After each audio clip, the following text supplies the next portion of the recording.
તમે તો હાવ બુદ્ધિ વગરના હો. તમે કમીને બધું ભાઈઓને ભર્યું. આપણું તો કોક દિવસ વિચારો. આપણું તો કઈ વિચારતા જ નહીં ને. અલ્યા મારા બાપ જીવ મોટો રાખને નાના ભાઈઓ બતાય.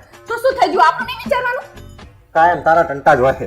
અને હું તમને કહી દઉં, જો હે ને નાના ભાઈના ખર્ચાની વાત આવે ને તો તમે નોડા થઈ કહેતા નહીં કે હું બધો ખર્ચો કરીશ. બધાય કરશે થોડો ખર્ચો. એ તમારે કરવા જરૂર નહીં કઈ નકરો.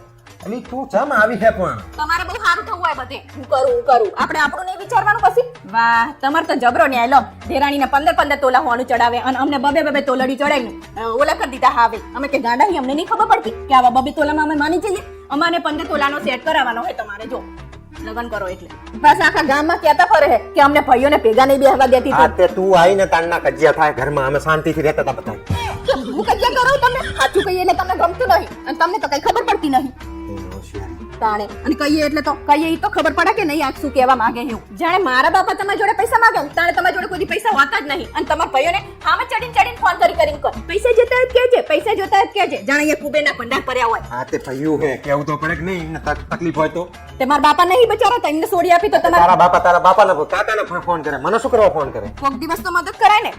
હોશિયારીમાં તમે જેવા ઘરની બહાર પગ મૂકો હો ને તરત જ આખા ઘરના બધા મારી જોડે કામ કરાવડાવે. હું તો આખા ઘરના ટહેડા કરીને થાકી જઈ. તમારે જુદું લેવાનું હોય કે મારા બાપાને ઘરે જતી રહું. અલી તે કાયમ તું જુદું લેવું શું કરતી હોય? તો પછી તમે મને તો સાથ આપો થોડુંક. તાણે તંબુરો તો અત્યાર સુધી શું કર્યું મેં તારી જોડે? આખું ઘરનું કામ કરીને હું તો થાકી જઉં. અને ભાગ પડે ને તો પછી ધ્યાન રાખજો. તમે તો હાવ પૂરા હો અને તમને તો છેતરી જશે. અને તમારા ભાઈઓ રહ્યા ને બધા ઈ ચાલાક છે. બધું સારું વેણી લઈ લેશે અને તમને બધું ઘટ્યું આપશે. અરે લઈ લેન તો આલી દેવાનું પણ ભાગ પાડવાના થતા જ નહીં. તું શું કરવા ભાગ પાડવા બેઠી છે? તમને તો હું કોની બધું ખોટું જ લાગે. મારું બોલેલું તો તમને કઈ ગમતું જ નહીં. તમારા માટે તો તમારા ભાઈઓ જ બધું છે. હું તો જાણે ઘરમાં પારકી હોય ને એવું લાગે. એટલે મારા બાપ હુઈ જાને આખો દાડાની નકરી કચ કરે છે. તમને તો મારું બધું બોલેલું કચ જેવું જ લાગતું હશે. મારી માને ના તો જો તમ હું કાલ મારા બાપાને ઘરે જતી રહીશ. એટલે મારા બાપ કાલ રાતે જતી હોય તો આપણી હાલ જતી કર દે ભાડે. મને ખબર જ છે. આખા ઘરની પત્તર ફાડવા બેઠી છે, બધાના જુદા કરવા. હુઈ જા સાની માની.